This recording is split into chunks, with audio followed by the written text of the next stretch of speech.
Hi everyone, my name is Joey Smith, Director of Sales and Business Development for MMI Textiles and Chairman of the USINFI Advisory Board. And I will be moderating today's webinar, 2025 Regulatory and Trade Update and Advocacy Days discussion, which would be presented by Sara Beatty, founder of Whitehaven Trade Advisors and USINFI Advisory Board Consultant, Auggie Tantillo, President of SRG and Associates and USINFI Advisory Board Consultant. In addition, Mark Harries, President of Valley Ribbon Mills and Vice Chairman of the USINFI Advisory Board, and I will contribute at the end of the presentation to help answer any questions and provide our perspectives on the value of attending Advocacy Days. Here are a few housekeeping notes before we get started. During today's webinar, you will have the opportunity to submit questions or comments by typing them into the questions box of the control panel. You may send in your questions at any time during the presentation and we will address them at the end. You also can find a PDF version of today's presentation slides in the handout tab of your dashboard. Please feel free to download and follow along. Today's webinar will be recorded and sent out in an email tomorrow from GoToWebinar. I would ask just real quick to make sure that everybody is on mute during the presentation. And now I will pass it along over to Auggie Tantillo. Thank you, Joey, and welcome to everyone. It's a pleasure to be here today. As was mentioned, along with Sara Beatty, together we provide USINFI and its board with federal government affairs services. In a nutshell, that means that we track issues in the federal policy arena that directly impact the industrial fabric and narrow fabric sectors. We advise the board on positioning, and once the board makes a positioning decision on a specific policy matter, we then construct a implementation mechanism to try to influence the outcome on those particular issues. A centerpiece of our outreach and our legislative strategy, policy strategy, is something called Advocacy Days. Sarah's going to talk about that in much greater detail, but just so that we are all on the same page, Advocacy Days is a day and a half, 2 days in Washington, D.C. Usually takes place in the early March timeframe each year. It's an annual event. And the goal of Advocacy Days is to afford USINFI members an opportunity to interact directly with federal, executive, and congressional branch officials in order to convey positioning and help influence outcomes on policy matters of direct importance to domestic manufacturers of industrial textiles and narrow fabrics. The two key aspects of that objective are that Advocacy Days afford you, as a member of USINFI, the opportunity to engage directly with the people in Washington, D.C. that are making decisions that impact your businesses. And we try to tailor this event in a way to where it is targeted and specific enough to where we are not discussing general policy decisions, items at 30,000 feet. We are focused very much on individualized items that impact domestic producers of our products, so that when you leave after that 2-day event, you feel like you have spoken to issues that are important to you and conveyed messaging that will hopefully influence the outcome of these policy decisions. We also try to tailor this in a way to where everybody benefits. That includes the people that we meet with. And there are 2 or 3 general areas of benefit that we believe come out of these meetings for federal policy officials, both in the executive branch and on Capitol Hill.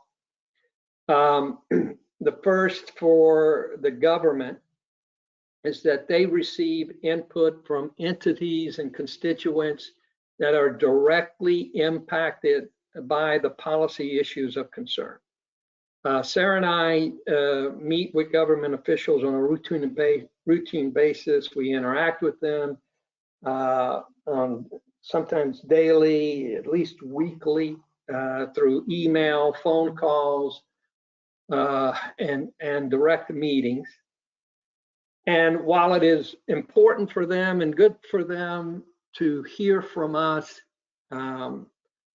when they receive information from you as a business owner, as a manager within a specific product area, what we do is we take this whole discussion from the theoretical to the real world. Government officials like to develop policy based on theory.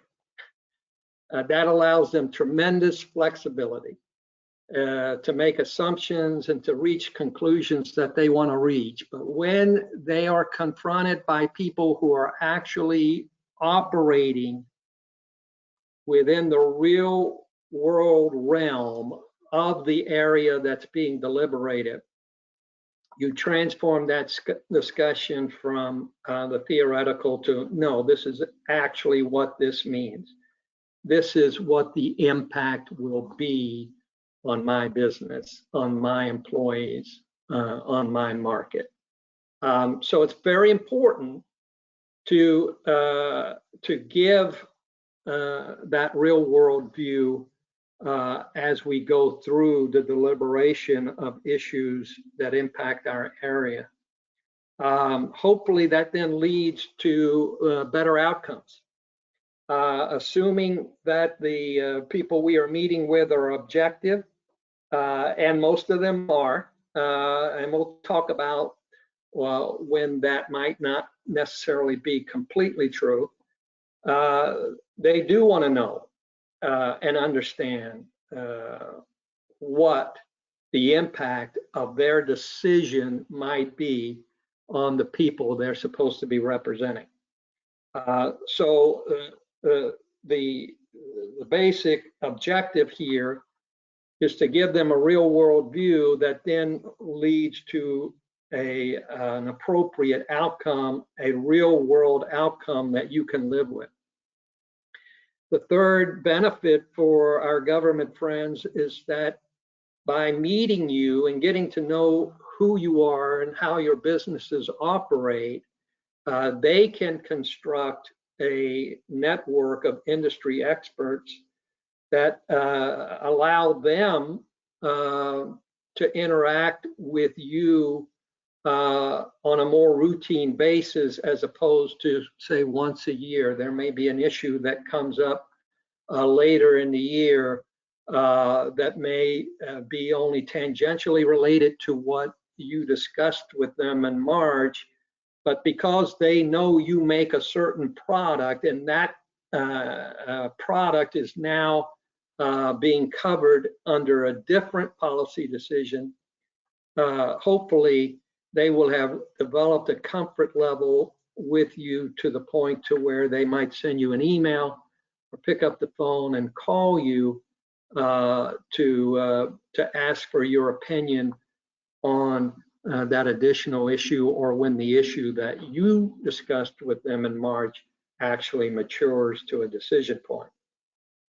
Of course, The real benefit is hopefully for you as USINFI members, and we believe there are numerous benefits associated with participating in Advocacy Days. I've listed just 3, and we touched on this first one already. This gives you a opportunity to influence policy decisions on pending legislation that directly impacts your bottom line. You are doing your best to be a competitive player within the market that you're involved in. That means that you are streamlining your production costs wherever possible. You're improving quality. You're nurturing relationships with customers.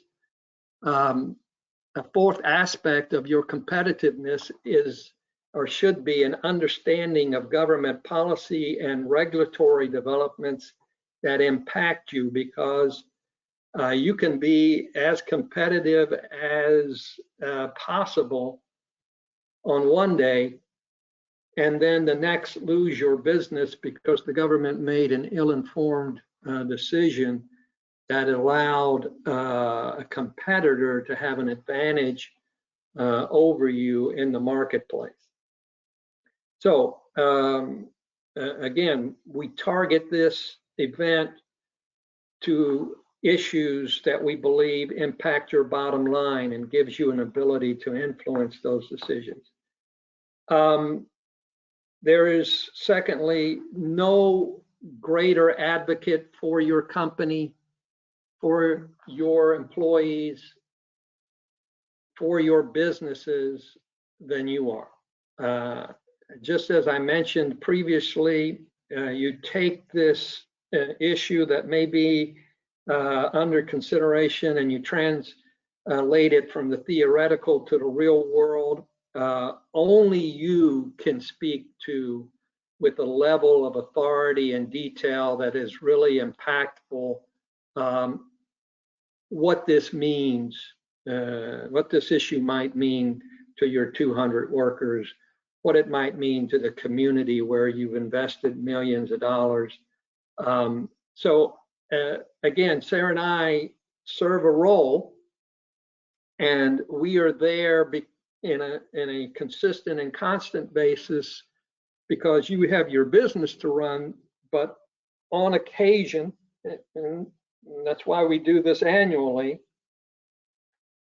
a yearly meeting between you and the people who represent you is a tremendous asset in terms of the overall strategy of trying to influence these policy outcomes.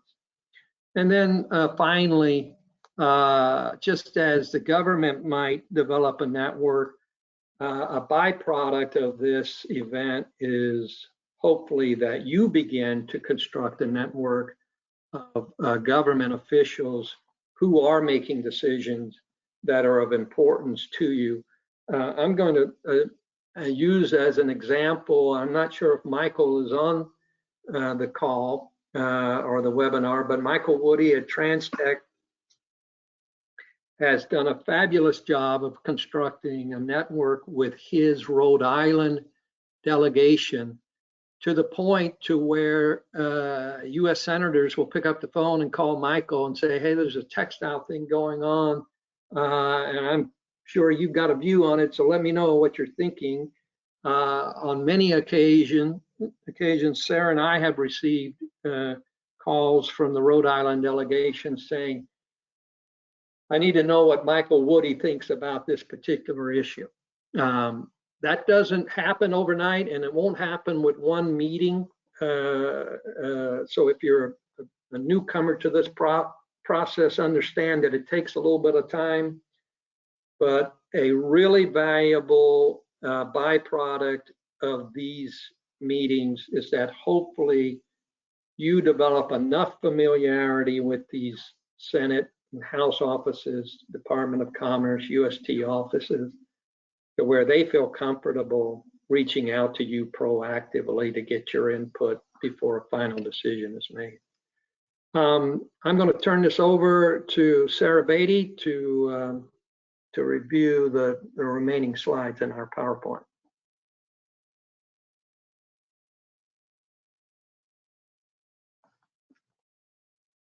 Good afternoon, everyone, and thanks, Auggie, and appreciate everyone's time and interest, and hope to see many of you as part of the Advocacy Days programming this year.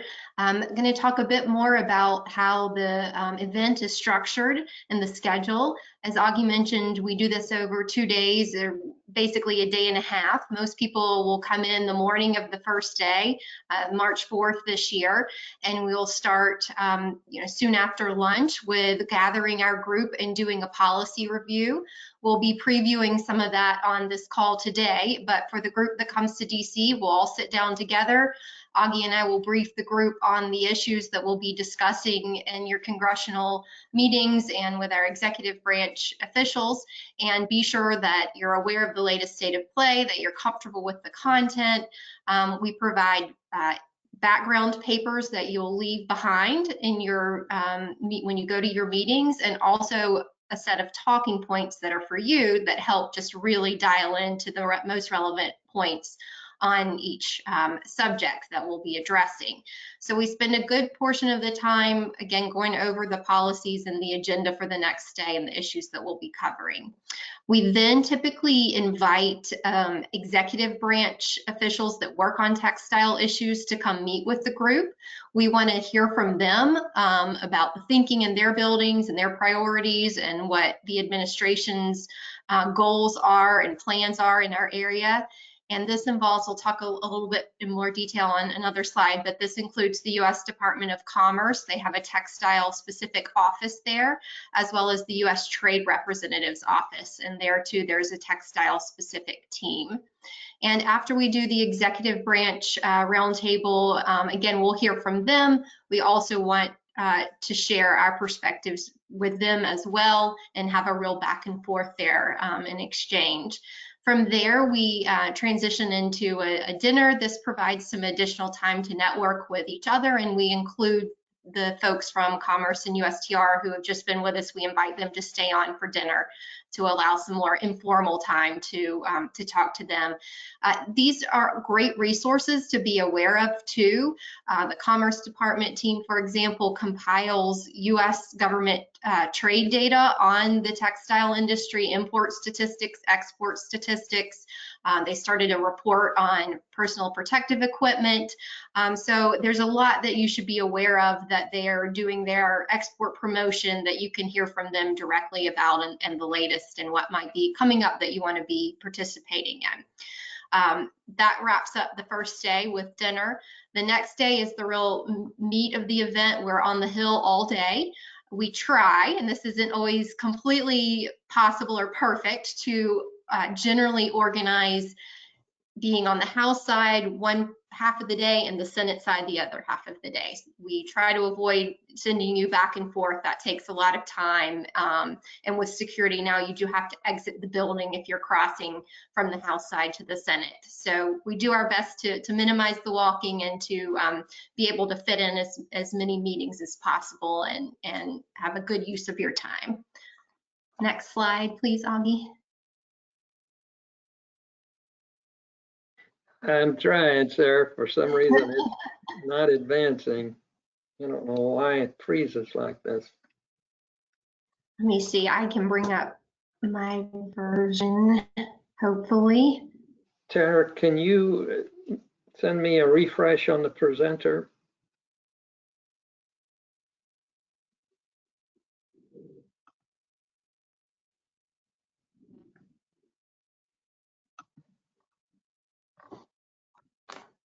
You. There we go. Sorry about that.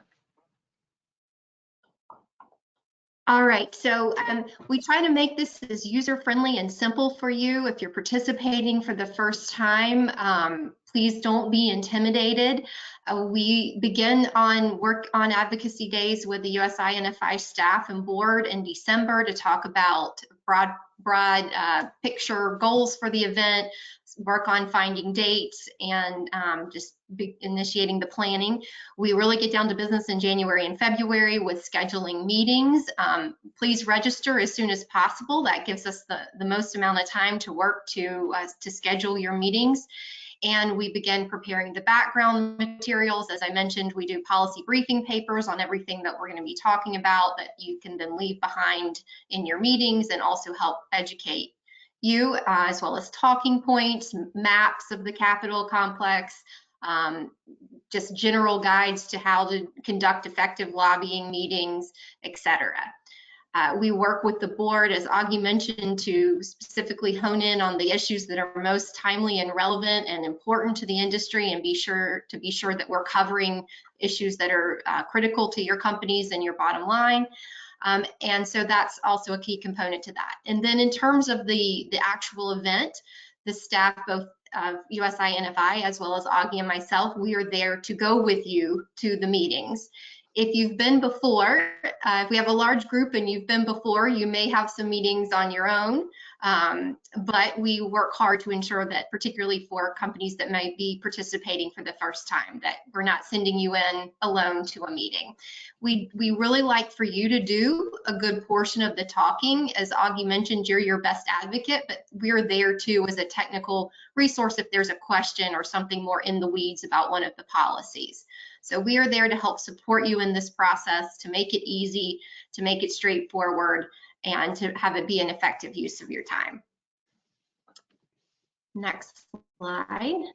In terms of who we're meeting with, as I mentioned earlier, in terms of the executive branch, the Trump administration, there's two key agencies that are formulating textile trade policy, and that's the Office of the U.S. Trade Representative and the U.S. Commerce Department.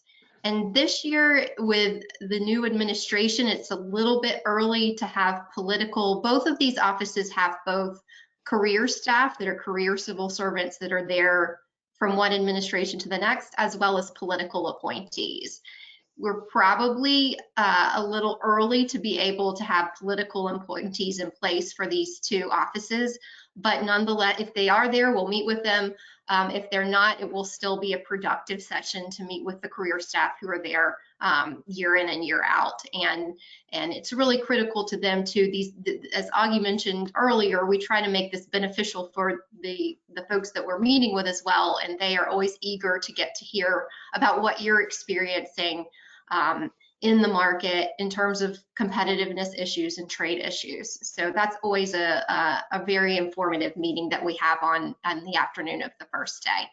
In terms of your congressional meetings, what we do when you register, you provide the zip code for your plant location or locations, and Auggie and I then look up who your congressional delegation is. We find you're a member of the House of Representatives, and then obviously senators, and then send out meeting requests for those members who represent your facilities directly. Sometimes if you're in a state where there's a fair bit of textile production, particularly in the Senate meetings, these are likely to be more group meetings where you would have some other Advocacy Day participants in the meeting with you. For the House members, sometimes those can be smaller meetings.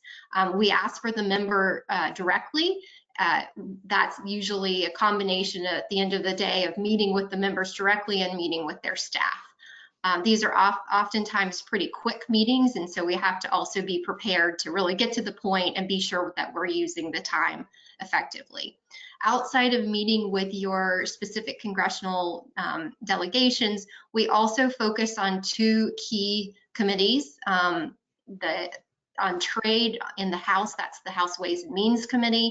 In the Senate, that's the Senate Finance Committee. They have direct jurisdiction over trade issues, and we oftentimes look to schedule a group meeting with either one of those committees with their staff. And these are very knowledgeable individuals, and they will know all of the details on the issues, on the trade issues. So it's a real, and know what to expect. That's also a key feature of the meetings, and something that we get good feedback on. Outside of trade, another key component to our agenda is defense procurement issues. And there too, typically with this, we're highlighting who of the offices that we'll be meeting with serves on either the House or Senate Armed Services Committee, so that you know when you're in that meeting, my member has more ability to impact this issue directly, and we want to spend a lot of time on this. We do that with Ways and Means and Finance too, for the individual meetings as well as the group meeting with staff. And that's something that we cover when we do our briefing on the first day too, when we go over the schedules to highlight, hey, you have an important member on this issue or that issue, and to make note of that.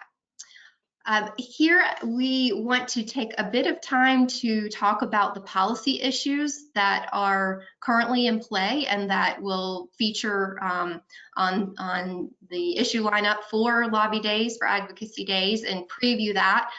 These can get pretty detailed, but the goal here is to provide you with an overview of what we'll be talking about, and then of course would spend more time during the event itself with a status update. A lot of this is also very fluid right now. A lot of things are up in the air, so it's very likely that there will be some changes between now and early March with the status of various issues. We have three main buckets. The first is international trade, then we have government procurement, and regulatory issues. I'm going to speak a bit to the international trade agenda and the issues that will be focused on there. One key issue that we've been talking about for the group that participates for a number of years now is something known as Section 321 de minimis. It sounds like a small thing, but it has ballooned into a massive problem.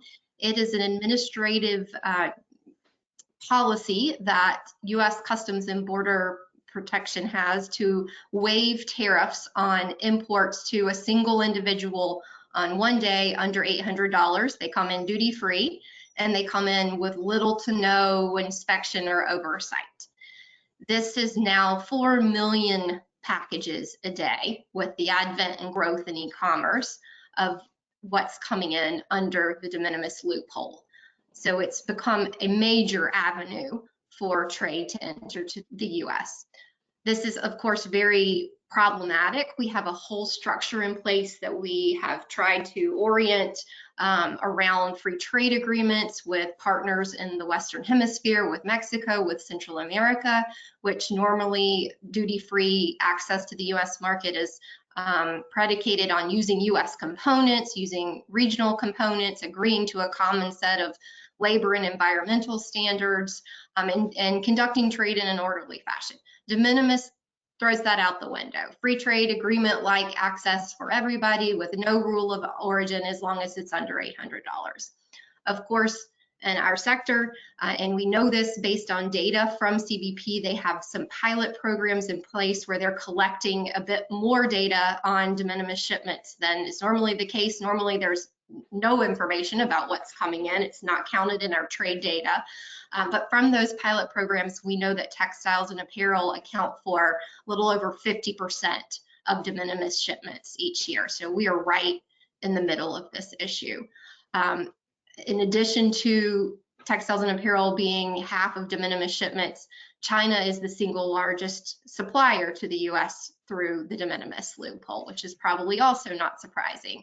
If you've heard of Shein and Temu, these are companies that have based their whole business model on accessing the US market through the de minimis loophole, and they alone account for around 30% of de minimis imports. So we've been working hard to raise awareness on this. I think we've had good success on this front. If you've been doing this for a while, you would go into a meeting and you would talk about de minimis and people would kind of look at you like, okay, what are you talking about? Now there is pretty broad awareness and I think good recognition that this is problematic just on a logical basis when you describe this issue to people.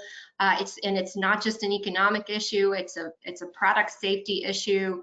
There are also much more significant problems in terms of fentanyl being able to come into the country this way, precursor chemicals, pill presses, and the like.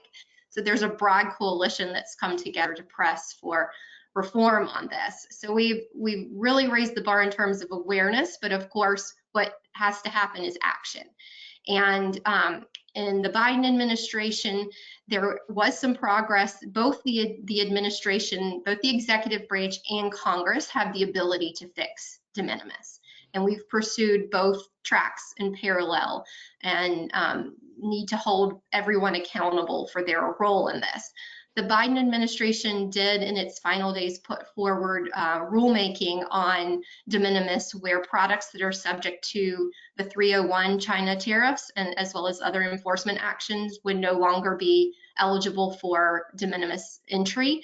That's on hold right now. It was a proposed rule. We don't know what the future will hold for that. So that's something that we would like to see continued along its path, but it's not a full fix. It's the lowest hanging fruit in terms of how to put some reasonable guardrails around de minimis. What we want to impress upon is that the way to fix this is to completely decouple e-commerce from de minimis. And there are a lot of legislative proposals that have been floating around. You'll hear in your meetings about, well, what if we just lower the limit? Or what if we match whatever country is shipping us product, what their limit is, we match that. A lot of different concepts. And to cut through that and simplify it and say, we need to separate e-commerce from de minimis. I did go into a bit more detail than I intended to on that one, but it is such an important issue. I wanted to be able to bring everyone up to speed. There are some additional enforcement issues that are connected to China beyond de minimis. Overall, it's been a very challenging business environment, as I know, as you're all very well aware of, and we feel like a lack of enforcement on the U.S. government's part is really contributing to that down business climate and the lack of demand, the demand destruction for U.S. textiles. So outside of de minimis, we've been calling for more robust customs enforcement across the board to be sure we're enforcing our rules of origin under our free trade agreements, to be sure we're enforcing UFLPA, which is the Uyghur forced labor ban on products coming from China. It's not just cotton, it's other materials as well that are supposed to no longer be allowed into the US, but we haven't seen enough enforcement in that area, so pressing for that to get back to a point where, as Auggie said, you're doing your best to control the factors that you can to be competitive. The government needs to do their part to ensure as level of a playing field as possible. The 301 tariffs, obviously a lot in the news lately about tariffs. This was a key feature of the Trump campaign. There's a different proposal kind of day to day. It's really hard to know what's coming here. In terms of USINFI's positioning, we have been consistent from the start. In the first Trump administration, when the case was announced on IPR issues, the 301 case launched on IPR issues with China, we spoke up. We said we are, very much impacted by China's predatory practices on not just IPR, but a whole host of unfair trade practices, and we support enforcement action here. We have supported specifically focusing the tariffs on finished products, finished textile products, finished industrial and narrow fabrics, and that those levels be maximized. So we would be continuing to deliver that message that we need to see increased tariffs to offset the unfair advantages that China and others enjoy in the marketplace. Outside of enforcement, another issue that is important to a number of the members is the miscellaneous tariff bill. And this is something that allows Congress used to, on a routine basis, pass the miscellaneous tariff bill, which included a list of products that aren't available domestically that U.S. manufacturers utilize to do further manufacturing and processing in the U.S. And the theory is that you shouldn't have to pay duties, import duties on products that you can't source domestically, because it just undercuts our own competitiveness here. The last MTB expired at the end of 2020, and this has been stuck. It's a really frustrating issue, but Advocacy Days provides an opportunity to, again, personalize this issue if it's impacted your company and your ability to be competitive manufacturing in the US. to convey the message that we fully support the miscellaneous tariff bill, and that when it's renewed, the benefits should be made retroactive to be able to cover the years where there was a lapse. One other quick note on MTB is often the miscellaneous tariff bill and something called the generalized system of preferences are considered together. GSP, like MTB, has been expired. And the thing to note on GSP, this is a development trade development program for developing and least developed countries. Textiles have been statutorily excluded from this program since it started, I believe, in the 70s because we are import sensitive. And a number of these countries, even though they're developing countries, they're export superpowers on textile production. And so to highlight that as GSP is considered for renewal, that there must not be any change to the scope that would allow duty-free imports of textiles from GSP countries. And I think that's most of it. Auggie, am I leaving anything out on the trade front? Otherwise, I'll kick it back to you. No, I don't think you are, but we do have a Q&A session, so whatever Sara didn't cover and I don't cover on these next two items, hopefully we'll be able to address through a audience participation question. Government procurement, from our perspective, that's code for Buy American. USINFI supports the concept that U.S. taxpayer dollars should be used to the maximum extent possible to buy government items from U.S.-made sources. We have three buckets there that we focus on. One is military textiles. The other is the Department of Homeland Security. There are some agencies there where we try to supply uniforms and textile-based materials. And the third is medical personal protective equipment. We have been on the offensive in this area for the last few years, honestly, thanks to President Trump. His first term sort of revolutionized thinking on this, as much as it seems to be difficult to understand. For decades, we were fighting a very uphill battle on the concept of Buy American. The argument that it was costly, inefficient, if we could source it cheaper offshore, that was just as well, if not better, has now flipped to it is completely illogical to be dependent on offshore production chains for goods that we need for our national security, our healthcare security, and for our economic security. The Beatty Amendment is a statutory requirement that applies to the U.S. Department of Defense that mandates that all textile-related materials, uniforms, equipment be 100% made in the United States. Our number one objective is to preserve the Beatty Amendment and the integrity of the Beatty Amendment. It is considered each year as part of something called the National Defense Authorization Act. So every year, Congress has an opportunity to undermine the Beatty Amendment, improve the Beatty Amendment, delete the Beatty Amendment. And so it is incumbent upon us to remind policymakers just how important this particular statute is, and that we are living examples of the impact of this statute, that we can point to investment, production, and employment somewhere in the United States that is connected to the supply of military textile-related products. We've actually had some improvements in the Beatty Amendment here in recent years. Last year, we were able to get language in the National Defense Authorization Act that improves the transparency associated when an input, let's say a fiber, is designated as not available in the US and therefore does not have to be used to make a product in compliance with the Berry Amendment.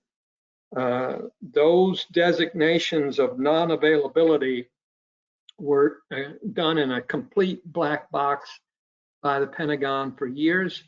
We wouldn't know that they'd made a determination. They would inform the prime contractor basically, and we as subcontractors or suppliers would simply be told, we don't need your business anymore because we can get that fiber or that yarn or that fabric from any offshore supplier. Last year, the NDAA included a provision that now mandates that DoD produce a public listing of these non-availability determinations. DoD has until the late summer to produce that listing, so it won't be available while we are in DC for our meetings, but we can certainly thank those members of Congress who voted to put that into place. The other grouping that's really been on the forefront here in recent years is PPE. COVID did the one silver lining of COVID was that it convinced people in Washington that you cannot be dependent on China or some other unreliable offshore manufacturing entity to supply things that we need in a crisis. As a result, we were able to get Congress to adopt something called the Make PPE in America Act, which is mandating that Health and Human Services, the VA, the National Stockpile, buy a US-made PPE. We won the first aspect of this fight, which was to get Congress to do it. Now we're trying to convince the bureaucracy not to drag their feet in terms of converting their existing contracts over to US suppliers. Personally, I believe the new Trump administration will help that process along because honestly, it has been frustrating to this point in terms of how slowly those agencies have been willing to move to US supply chains, although we did begin to see last fall some of the first contracts under the Make PPE in America Act start to flow to US suppliers. On the regulatory issue, this space is now being dominated by the PFAS issue. PFAS, as most of you probably know, are referred to as forever chemicals. They are extremely strong chemicals that do some fairly miraculous things in an industrial context. From a textile standpoint, they improve oil resistance, water resistance, stain resistance. They help with fire retardancy. That's the good news. The bad news is they don't break down easily, if at all, and they seep into the water table. And as a result, there is tremendous concern about the impact on human health and the environment associated with PFAS. There have been significant initiatives to ban the US government's ability to buy product that has been treated with PFAS. This has manifested itself mainly in the defense procurement arena. So far, we have been able to convince Congress that this issue should be adjudicated on a chemical by chemical basis. There are 9,000 or more different PFAS. About 12 to 20 have been found to be environmentally hazardous and or hazardous to U.S. health. We have no problem with the U.S. government saying you cannot use those particular PFAS. We do have concerns with environmental groups coming in and saying, oh, we found a problem with this one PFAS, now you shouldn't be able to use any PFAS. We want a science-based approach that says this chemical is a problem, get rid of it. This one is not a problem, you can still use it. Again, with the Trump administration coming in, it'll be interesting to see if some of the pressure to ban these chemicals across the board is alleviated. It was certainly a strong inclination of the Biden administration and many Democrats in Congress, but we'll have to monitor it. It'll be on our agenda when we come to Washington in March, because again, with the National Defense Authorization Act, every year it becomes a legitimate question: should we ban DoD from sourcing goods if they have been treated with these chemicals? There are obviously other things, but in order to give some time for questions, we want to stop there and see if we can answer some specific issues for the participants. Yeah, thank you so much, Sara and Auggie, for that. We'll go to the Q&A portion of this now, and I'll rely on the ATA folks to see what we got on the chat. Three questions. Do you feel that USINFI members participating in past Advocacy Days have had a positive impact on policy developments in Washington?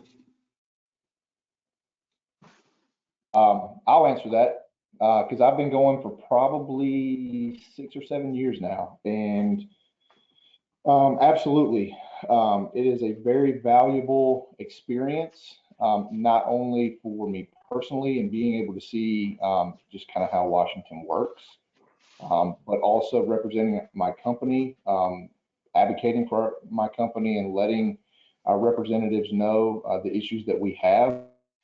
In the past, we have seen some developments, one being the simplified acquisition threshold, which is basically a statute that is in place that if a contract was below $250,000, that a military branch or a base or whatever could buy from wherever they wanted to. And we have been fighting for that for many, many years. And a couple of years ago, we actually got that reduced down to $150,000. So that was really a big win from a contract standpoint. That is still one of our goals and one of our talking points when we talk with people in Washington, D.C., to try to even get that down to as low as we possibly can or zero, because there are ways that some of these agencies kind of go around that to make sure that they get a lower price product. And I also think that on the de minimis side, it has gained a lot of attention over the last year or so.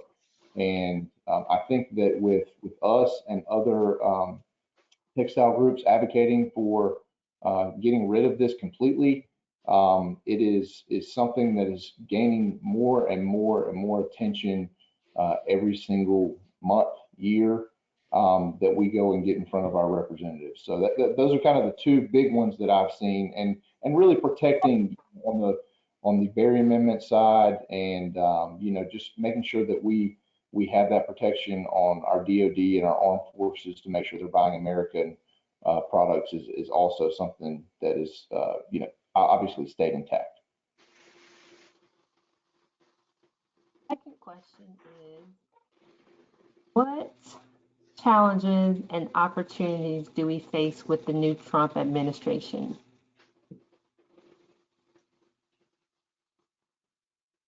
Joey, do you want me or Sara to answer that one?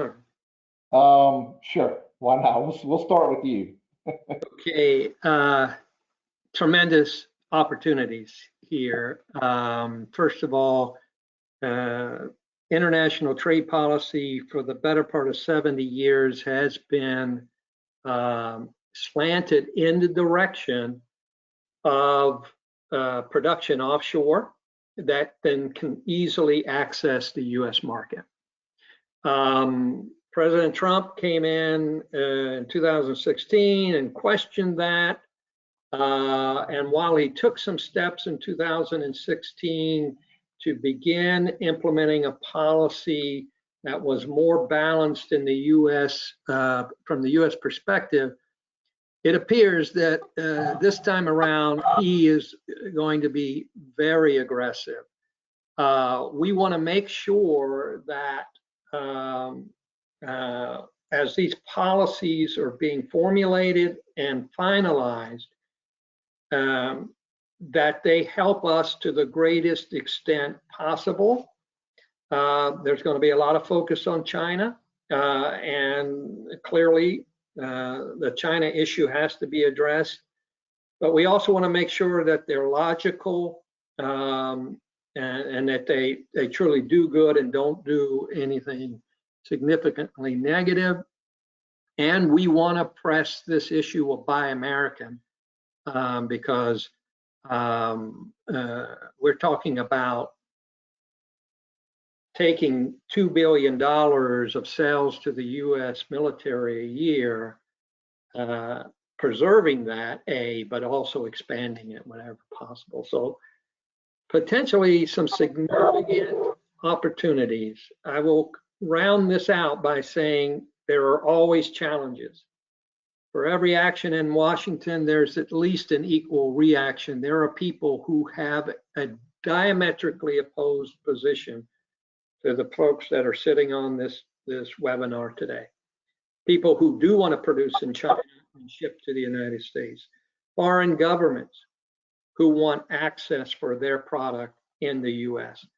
It is incumbent upon us to make sure that those entities don't win the day by convincing our policymakers that their position is more appropriate than ours.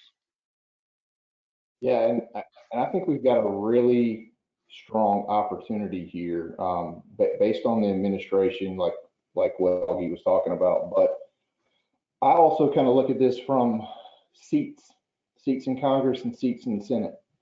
You got pretty close numbers when it comes to Republicans and Democrats. And, you know, they don't like to vote with each other. They don't like to do a lot of bipartisan, although, you know, they do. But I think the opportunity here is that getting in front of your congressmen, senators, and their staff might sway them to vote for something that we hold dearly in our industry that could sway legislation in our favor. And it really only takes one vote. And with those seats being so close, you know, I think there's a huge opportunity for us to, you know, continue the fight for our industry with the policies that the Trump administration is going to bring in. He obviously likes buying American. He obviously wants to kind of bring everything into America and not rely on foreign countries to supply us with goods. And so, like I said, I think there's just a strong opportunity based on those numbers in Congress and Senate.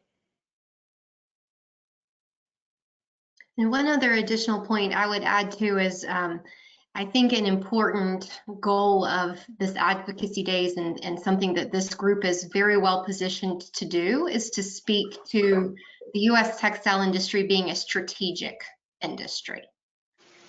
There's been some, you may have seen in the press, discussion around the tariffs, for example, of maybe those are just going to be imposed on strategic products, like not us, you know, to get the broader understanding of the importance of this aspect of the manufacturing base. And that's through military products, there's so many impressive products that this group produces. And I think that that's a particularly timely and important message to try to convey including textiles and as a strategic industry. And one point I'd like to, I've experienced is going to a congressperson who like, oh, I had no idea this was going on, or I didn't know your company was over there. They don't necessarily know. Don't assume that they know it as well as you. Probably don't. So really educating them is part of it, and making sure that they know you're there and it's important to you, because they do truly take that to heart. And I had, after the fact, I got an email from one of the staffers saying, here's my congressman's signature on one of the bills that you were interested in. You know, I don't think it was when it was signed into law, but just bringing it to the floor of sponsorship. So they listen to us. So it's important. Tara, any other questions? Yes. For our last question, it reads, when focusing on 301 tariffs, is the focus on raw materials coming from China or just the finished product? So this has been a frustration factor, and something that, you know, does require some nuance to the discussion. When the 301 tariffs were put into place, generally inputs, products in chapters 50 through 60 of the tariff schedule are at a 25% duty rate. Products that are finished textile and apparel products in 61 through 63 have a 7.5% rate. And China has just sailed right over that 7.5%. They've dropped their prices well below, you know, have offset way more than 7.5%. And so we have been pressing the message that we need to maximize the tariffs, particularly on finished products. Otherwise, you create a dynamic where it becomes, we're raising our costs on our manufacturers, particularly in instances like we talked about with the MTB, when something isn't available, and really aren't getting to the heart of what the tariffs are supposed to be about and addressing competitiveness issues. So I would imagine we continue with that, you know, seek your feedback, but putting the focus on getting the finished products up to a higher rate, and then allowing for exclusions where they're warranted if there is a material that isn't available.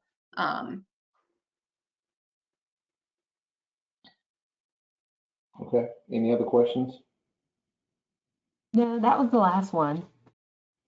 Okay, well, I'm going to do just a couple of plugs before we wrap this up. But one thing I do want to inform everybody, if you don't know, and you should have gotten an email about it, Mark, myself, and Chad Twombly did do a webinar, or excuse me, a podcast related to Advocacy Days prior to the Christmas holiday. That is up online, and so I would strongly advise you to take a listen to it, because it's just three guys talking about, you know, what we did in DC and what kind of shoes we wore, and, you know, all that kind of fun stuff that goes around while we're there.